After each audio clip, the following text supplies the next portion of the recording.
Hey, what is going on, guys? This is Mythic Burritos, and thanks so much for tuning back into the channel. Today I'm actually going to be bringing you the first episode of my Modern Warfare Remastered gun review. Now today we're going to be looking at one of the more iconic weapons of the Modern Warfare series, the M4 Carbine, also known as, in later titles, the M4A1. Now the M4 Carbine, or the M4A1, has always been one of the more powerful weapons and most common choices for go-to assault rifles in Modern Warfare. Not just COD 4, but Modern Warfare 2, Modern Warfare 3, and today we're going to be looking at some statistics comparing it to the other weapons, and we're actually going to be ranking it within a first to last assault rifle category, and we're going to see which is the best and worst assault rifle in the game. But yeah, drop a like, leave a comment telling me what you guys think, and let's get into this. Alright, so the M4 Carbine is actually modeled after the M16A2 assault rifle, but it's a much shorter and lighter variant of it, and it's slowly replacing it for the more common infantry rifle use in the United States Army. Alright, so now hopping into the statistics, we're going to be looking at the damage of the M4 Carbine, which is 30 and 20, which is 30 at close range and 20 at long range, which is tied for last in the category. Now, don't take this as it's a terrible weapon at close and far ranges. It's actually really good. The reason it is so bad statistically and it's last is because there's only 3 different damages within the assault rifle categories you'll see through this gun guide or gun review. And yeah, so that isn't too bad, so don't take that, too seriously, saying, oh, the M4 is terrible at close and long range. It's actually really good. It's just statistically it is the last with other weapons, you'll see. And then magazine size, it is actually tied for first with 30 rounds, which is actually with most of the weapons through the category, which is an exception for 2 of them.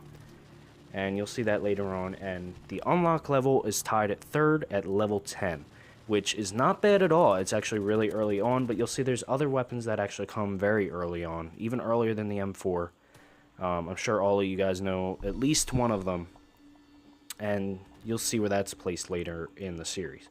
And starting ammunition is 30 and 60 without bandolier, and maximum ammunition, which is with bandolier, is 30 and 180. So this is the same as magazine size. It is tied for first, which is not bad at all.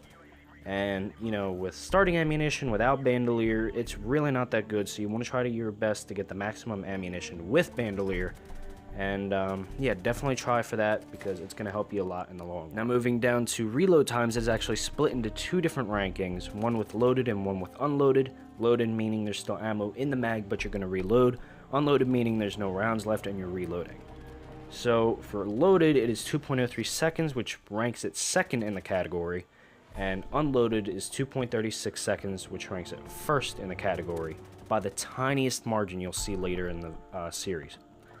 But yeah, that's actually really good. So if you're in a tight situation and you're going to reload, you're going to get a pretty fast reload right there. So don't worry about a reload. You're going to be doing just fine with that. Alright, so moving down to the rate of fire, it is at 857 rounds a minute, which places it in 3rd in the entire category, which is not bad at all. And obviously there's going to be 2 other better ones, but 857 rounds a minute is not bad at all. It means you don't need double tap. You can put on stopping power and add more damage to the assault rifle, and you're going to be killing enemies much faster, which I think it's a lot better than double tap. Personally, I've always hated double tap. I've always found more power to be better than a faster rate of fire, but that's just me. Do whatever perk you want, but you really don't need it with the M4, which is really nice. Alright, and moving down to the final category of this video, which is recoil. Just want to state that recoil is personal opinion mostly, but it's also statistic, which is very low. But my opinion is it's extremely low, and it has almost no recoil. The reason this is going to be more opinionated is because I couldn't find a good enough source for the recoil itself. But yeah, so I'm just gonna state this on how I felt it through gameplay, and I feel like it has very low recoil. You're not gonna have an issue if you're aiming at someone. You're gonna be aiming at someone the entire time. You're not gonna be shooting up above their head in half a second. It's really good, and it's very manageable. And yeah, so if you're looking for a gun that has decent power, good recoil, a good rate of fire, and a decent reload speed, definitely go for the M4 Carbine. It is one of my favorite assault rifles. You know, through the game, I've always loved the M4, whether it's in the original COD 4, Modern Warfare 2, Modern Warfare 3, or the remastered of COD 4.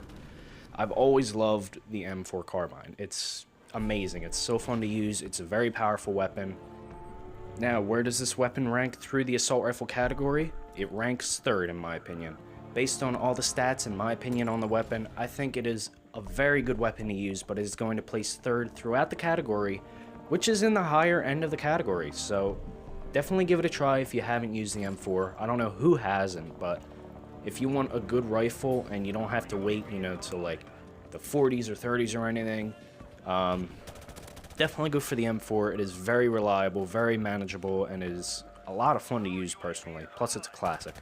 But anyway, that's going to be about it for today, guys. Let me know what you think down in the comments below about the M4, and I will see you guys in the next video.